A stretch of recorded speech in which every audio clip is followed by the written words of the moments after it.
L'objectif de cette vidéo est de résoudre donc l'équation ax carré plus bx plus c égale 0, c'est-à-dire un trinôme du second degré, pour a, b, c, trois réels qui sont fixés et a différentes 0. Sachant que pour a égale 0, on l'a déjà fait, il s'agit de résoudre une équation, si on enlève ce terme-là, il s'agit de résoudre bx plus c égale 0, on l'a traité dans une vidéo précédente. Alors, en réalité, on va faire deux vidéos sur ce thème. La première va consister à celle-ci, donc va consister à vous montrer d'où viennent les formules de racines qu'on vous demande d'utiliser, c'est-à-dire moins b plus racine de d'étal sur 2a et moins b moins racine de d'étal sur 2a. Donc on va en faire la démonstration. Et la seconde vidéo, qui aura lieu ultérieurement, consistera à appliquer ces formules sur des cas particuliers pour résoudre des équations concrètes avec des coefficients réels a, b, c qui ont été fixés au préalable. Par exemple à 1, 2 et 3 fois. Donc là, l'objectif de cette vidéo, c'est de trouver théoriquement l'expression de ces racines. Alors, l'idée est la suivante, la grosse idée derrière la démonstration, c'est de se ramener à l'identité remarquable du type x carré moins a carré est égal à x moins a facteur de x plus 1. Parce que ça nous permettra après de résoudre plus facilement l'équation. Donc on voudrait se ramener à cette identité remarquable là. Donc comment est-ce qu'on va s'y prendre? La première chose, c'est qu'on va essayer de se débarrasser du a qui est devant, sachant qu'il est non nul, on a l'autorisation de diviser par a, partout. Donc je peux diviser par a, c'est-à-dire que je me retrouve avec x carré, ou x carré plus b sur ax, plus c sur a, qui est égal à 0. Alors ensuite, on souhaiterait faire apparaître l'identité remarquable dont je parlais tout à l'heure, donc on aimerait faire apparaître un gros carré, et donc l'idée pour ça, ça va être d'écrire ce terme d'une manière légèrement différente, c'est-à-dire qu'on va le forcer à s'écrire sous la forme d'un carré. Alors comment ça? En utilisant une autre identité remarquable qui est que x plus a au carré, c'est x carré plus 2ax plus a carré. Et donc on va écrire cette identité remarquable dans le sens inverse, c'est-à-dire que ça, on va l'écrire sous la forme donc, x plus b sur 2a au carré. Si je développe cette chose-là, ou si je réécris cette chose-là différemment, si je la développe, j'obtiens x carré, le terme qui est ici, plus 2 fois bx sur 2a, c'est-à-dire ce terme-ci, plus b carré sur 2a le tout au carré. Et ce terme-là, le dernier que je viens de citer, n'apparaît pas dans l'identité de gauche, donc il faut le retrancher. B carré sur 2a le tout au carré. Donc on peut vérifier que ce terme-là, il est rigoureusement égal à ce terme-là. Évidemment, il y a le c sur a qui reste sur place, c'est-à-dire que lui, il n'a pas bougé, il est toujours là. C sur a égale à 0.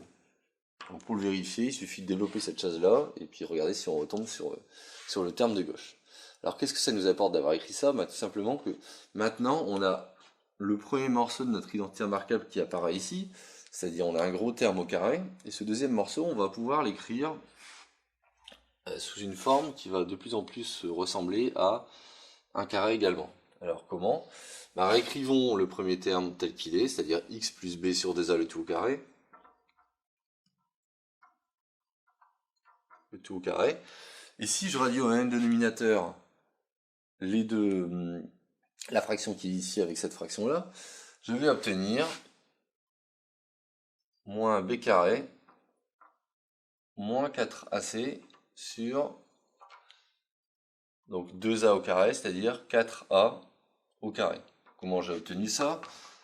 En fait, il suffit de multiplier cette fraction-là en haut et en bas par 2a, par 4a, afin d'obtenir le même dénominateur. Donc j'ai bien b carré moins 4ac, sachant que le moins est devant le tout. Là, il y a une grosse parenthèse. Donc finalement, qu'est-ce qu'on remarque? Tout simplement que ce terme-là, finalement, c'est le fameux delta qui vaut b carré moins 4ac.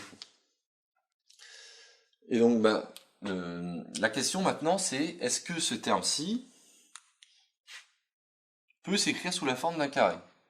Alors pour qu'il puisse s'écrire sous la forme d'un carré, la condition ça va être, alors dans les règles, la condition ça va être que ce terme-là soit positif. Alors la question c'est est-ce que ce terme-là est positif, oui ou non?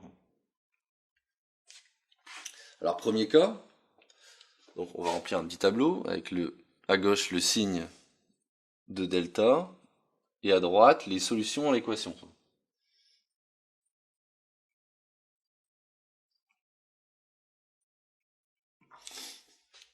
Donc premièrement, si le delta, qui vaut b carré moins 4ac, est négatif, on sait que 4a carré, lui, est négatif, est positif. Donc du coup, le quotient des deux va être négatif, ce qui fait que tout ça va être positif, strictement. Et donc, enfin, si delta est strictement positif, on va ajouter un terme strictement positif à un terme positif, et donc ça pourra jamais être égal à 0. Donc, dans le cas où delta est strictement négatif, cette équation ne peut pas avoir de solution. Alors je précise, pas de solution réelle. Parce qu'après on verra dans une autre vidéo que on peut trouver des solutions sous la forme de nombres complexes, des complexes conjugués.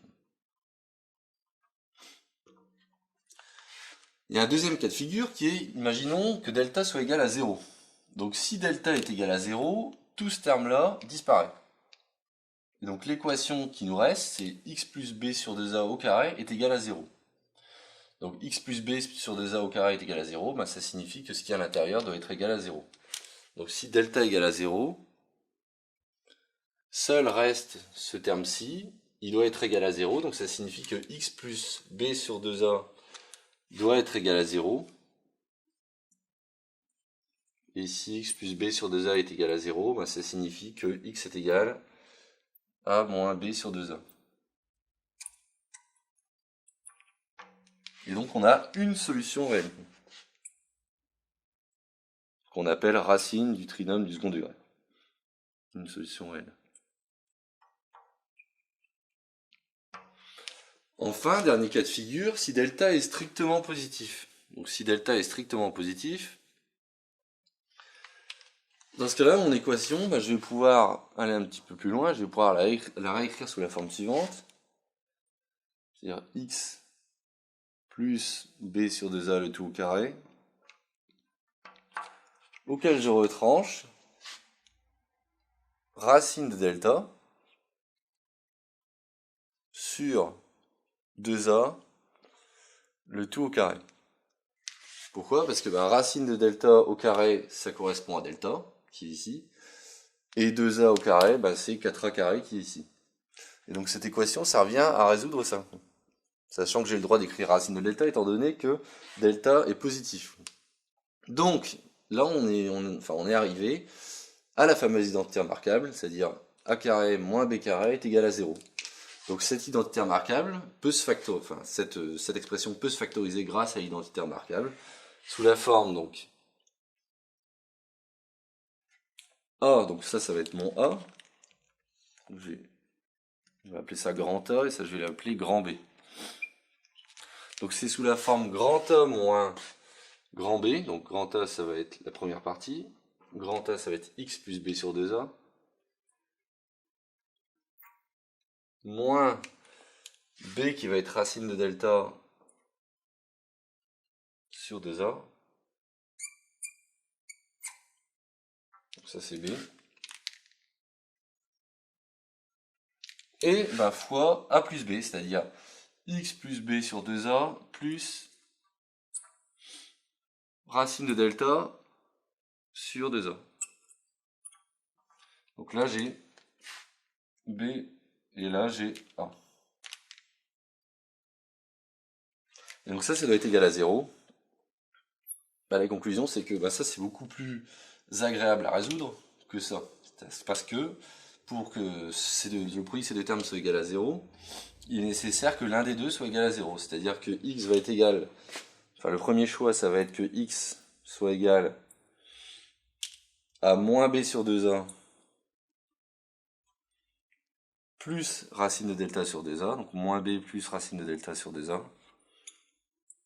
Ou deuxième choix, c'est que ce terme-là soit nul, c'est-à-dire que x soit égal Donc A moins B sur 2A, moins A sin de delta sur 2A. Ce qui nous permet de retrouver les formules connues des racines du trinôme du second degré le plus généralement possible. Voilà, donc ça clôture la vidéo sur la résolution théorique de ces équations. Dans la prochaine, on verra comment est-ce qu'on applique concrètement ça à des cas où on a choisi A, B et C fixés.